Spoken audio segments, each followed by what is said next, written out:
Hi friends, it's Gwen. Welcome back to my channel. Today I'm here to share my TBR hopefuls for February. I am participating in a readathon. I'm co-hosting the readathon. It's the X's and O's readathon, so I will be sharing my TBR for that in this video as well. I also am doing a 12-month reading challenge. I'm reading things for my podcast. I'm reading things for book clubs and so forth. Charlie just jumped up here to join us, so we're going to go ahead and jump right in. I have tried to structure my TBRs a little bit better this year. I did it in January. Now I'm here doing it in February. So the first books we'll talk about are these three. They are for a secret TBR. These are the three books that I'm hoping to read for the secret reading vlog. Let me know if you can figure out the theme that I'm going with. The first book is Sea of Tranquility by Emily St. John Mandel. And this is kind of like a sci-fi, I don't know. Let me just read you this little bit. It says, a novel of art, time, love, and plague that takes the reader from Vancouver Island in 1912 to a dark colony on the moon nearly 500 years later, unfurling a story of humanity across centuries and space. It's a very short book, so I'm hoping that I can get through it quickly. I've only read one other book by this author. I read Station 11 and I enjoyed it, but it wasn't like my favorite, so I'm hoping to love this one more, obviously. The next book I have is This Might Hurt by Stephanie Warbell. I did not read Darling Rose Gold yet, but I'm going to go ahead and read this one for this video. They're not like attached or anything, but I think Darling Rose Gold was her debut. I'm not 100% sure, but this one is kind of cultish. A dark, thrilling novel about two sisters, one trapped in the clutches of a cult, the other in a web of her own lies. And I actually got this from Jessie, and she left her bookmark in here. So I was like, Jessie, just so you know, I'm keeping your bookmark. And she was like, fine. So yeah, I'm looking forward to that one. I know a lot of people didn't really like that one. They loved Darling Rose Gold, didn't love that one as much. So I'm excited to see where I fall. And then the final book for that video is Lessons in Chemistry by Bonnie Garmis. I'm sure a lot of you have heard of this book. It is the Barnes & Noble Book of the Year for 2022. It was also on the list of like the Goodreads Choice Awards. It's a super popular book on TikTok. It's about chemist Elizabeth Zoit, and she is not your average woman. She would be the first to point out that there is no such thing as an average woman.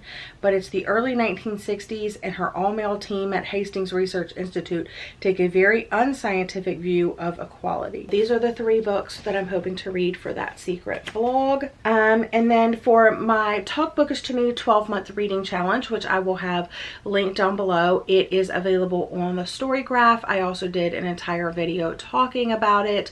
If you don't want to join it on Storygraph, or you're not on Storygraph, you could just do it on Instagram. I have all of the templates and all of the prompts over on my podcast Instagram at Talk Bookish Podcast, so you could check it out there. You could decide to read a book during the month, or you could read them throughout the year. It doesn't really matter.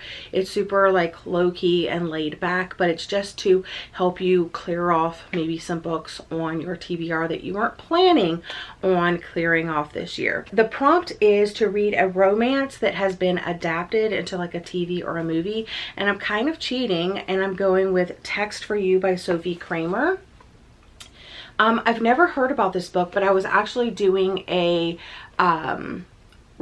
some research for a bonus episode for my patrons, and that's where I kind of, during that research, I found this book, and it is soon to be a major motion picture, and I was like, ooh, I really want to read that. It sounds really cute. And then it will be adapted this year, hopefully. But it's a heartwarming story of love, loss, serendipity, and texting. After a heated argument, Clara's fiance storms out of their apartment, but before they have a chance to reconcile, he dies in a tragic accident. So right there, it's kind of given me a little bit of Forever Interrupted by Taylor Jenkins Reid. She is paralyzed with grief and her friends are worried about her. So to try to say what was left unsaid, she starts texting his old phone number. What she doesn't realize is that the number has been reassigned. And this is kind of reminding me a little bit of Landline by Rainbow Rowell, and also Twice in a Lifetime, Melissa Barron's novel. Across town, Sven's phone begins receiving mysterious but heartfelt text messages. He doesn't respond, but is captivated by the sender.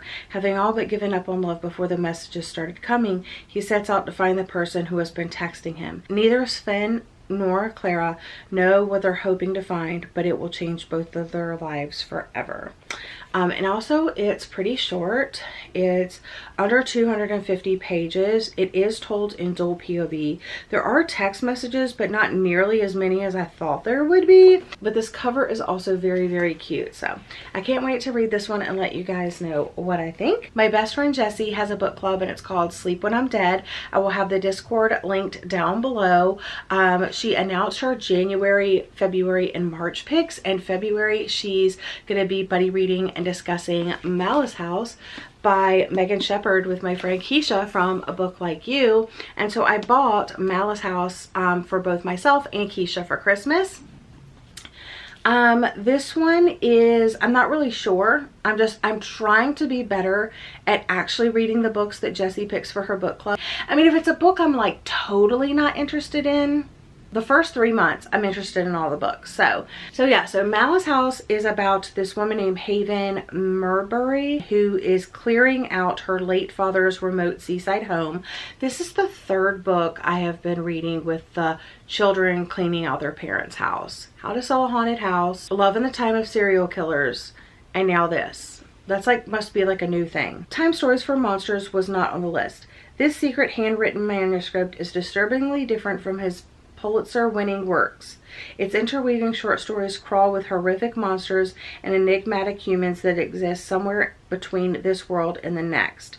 So I guess she finds this and she kind of goes down a rabbit hole. I don't want to read like too much because I want to be like have fresh thoughts for the Discord and fresh thoughts for the discussion. For my podcast in March, Lena from Lena's Bookshelf and I will be discussing Haven by Emma Donoghue. So go ahead and pick up a copy. It came out last year. It's pretty short.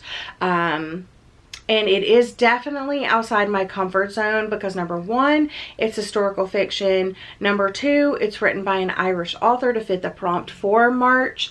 And number three, it's very religious. So I'm a little nervous, but me and Lena should have a good discussion regardless.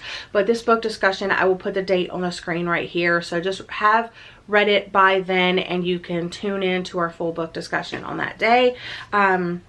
This is about, it's in 7th century Ireland, and there are 3 men that set sail to a bird-thick island to find God. A scholar priest called Art has a dream telling him to leave the sinful world behind.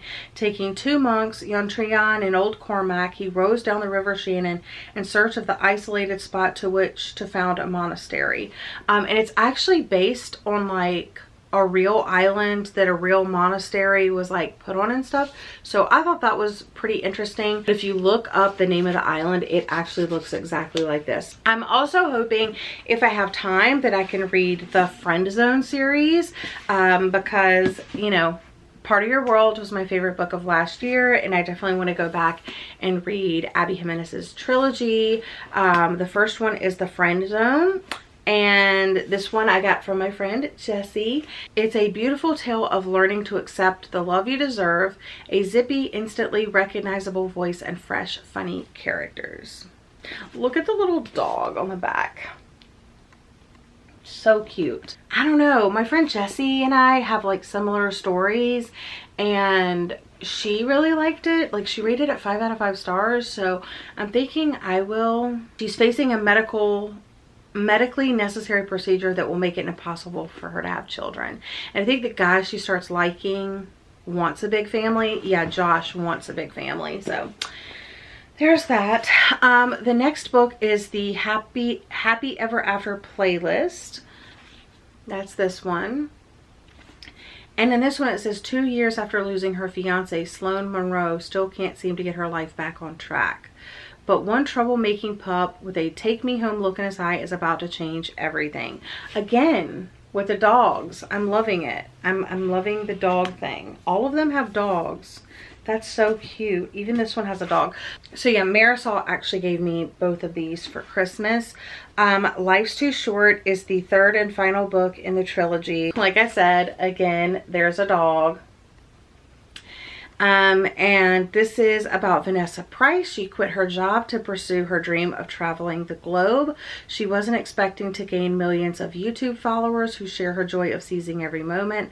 For her, living each day to its fullest isn't just a motto. Her mother and sister never saw the age of 30, and Vanessa doesn't want to take anything for granted. So I would absolutely love to do a reading vlog of reading the trilogy and sharing my thoughts. So that's a possibility for February as well. And now for my X's and O's readathon TBR. So the first book that I'm hoping to read during the readathon is Set on You by Amy Lee. This is the first book in the influencer series. I'm using this for the conversation heart prompt because one of my words is you, but it also has pink on the cover. It also has red on the cover for Team X. But this one is about a curvy fitness influencer named Crystal, and she is shattering gym stereotypes and ignoring the trolls. But she just recently had a breakup, and she has like a little stigma left, you know, for men after that. Instead, finding solace in the gym, her place of power and positivity. Enter firefighter Scott Ritchie, the smug new gym patron who routinely steals her favorite squat rack. My co-team leader, Summer, has already read this and she really liked it and said it had a lot of good conversations, so I'm really excited. And then, of course, I'm going to read the second book in the influencer series by Amy Lee. This is X's and O's, and I adore this cover so much. It's just something about the pink heart balloons.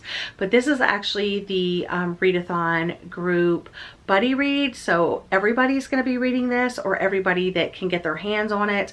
But yeah, I'm really looking forward to this one. It follows Tara Chin, who is heartbroken 10 times by 10 different men, all of whom dumped her because of her stage 5 clinger tendencies. She's into romance books and wants her very own trope-worthy second chance romance. And then there is a firefighter, Trevor Metcalf, who will be the first to rush into a burning building, but the last to rush into a relationship. And I think it's gonna cause her to kind of like slow down and reevaluate what she really wants in a relationship. So definitely hoping to get to both of these. And if I read these that week, I will be happy. But I do have a few others. This one also has pink on the cover. It also has red on the cover, so you could use it for multiple prompts. For my Friends to Lover reading prompt, I'm going to try to read Booked on a Feeling by JC Lee. I mean, again, it has pink and red on the cover, and it is a Friends to Lovers trope romance. This one is about an overachiever named Lizzie who has mapped out her life, become a lawyer, join a prestigious law firm, make partner, which she's working on. And then if all goes to plan, she will check off that last box in a couple of years, make her parents proud, and live a successful, fulfilled life in LA. What was not in her plans was passing out from a panic attack during a pivotal moment in her career. A few deep breaths and 4 hours later, Lizzie is in Weldon for 3 weeks to figure out what went wrong. And what better place to recharge than the small town where she spent her childhood summers with her best friend, Jack Park. Jack didn't expect to see Lizzie back in Weldon, but now he's got 3 weeks to spend with the girl of his dreams. Except she doesn't know of his decades-long crush on her, and he intends to keep it that way. He can't risk their friendship on a long shot, can he? When Lizzie decides that the local bookstore needs a little revamp, of course Jack agrees, but the more time they spend together, the harder it becomes to ignore that there might be more than just friendship among the dusty shelves and books. So I'm really looking forward to that one. It just sounds so cute, but like plus a bookstore, like I love that. And small town. And then the last one, if I can get to it, for pink on the cover, like I said, all of the other ones have pink on the cover, so I'm definitely like checking off that prompt regardless. But like I said, this one has red too, so you could use it if you're on Team X. But is Authentically Izzy by Pepper Brasham, which is a book I heard about from Keisha from A Book Like You. This is told entirely in letters. Dear reader, my name is Isabel Louise Edgewood, Izzy for short. I live by blue-tinted mountains where I find contentment in fresh air and books. Oh, and coffee and tea, of course. And occasionally in being accosted by the love of my family. You'll understand my verb choice in the phrase later. I dream of opening my own bookstore, but my life, her romantic history, has not been the stuff of fairy tales, which is probably why my pregnant, misled matchmaking cousin, who really is more like my sister, signed me up for an online dating community. The trouble is, it worked. I met my book quoting Mr. Right, and our correspondence has been almost too good to be true. But Brody lives across an ocean, and just the other day, a perfectly nice author and professor named Eli came into the library where I work and asked me out for coffee. I feel a rom-com movie with a foreboding disaster nipping at my heels, but I've played it safe for a long time. Maybe it's time for me to be as brave as my favorite literary heroines. Maybe it's time to take the adventures from the page to real life. Wish me luck, Authentically Izzy. So this is definitely giving me You've Got Mail vibes. It's also giving me Alex Approximately by Jen Bennett vibes, and I am here for it. So those are the books that I am hoping to read in February. If I'm able to keep the momentum going from January, I should be able to read all of these and stay on track with my reading goals.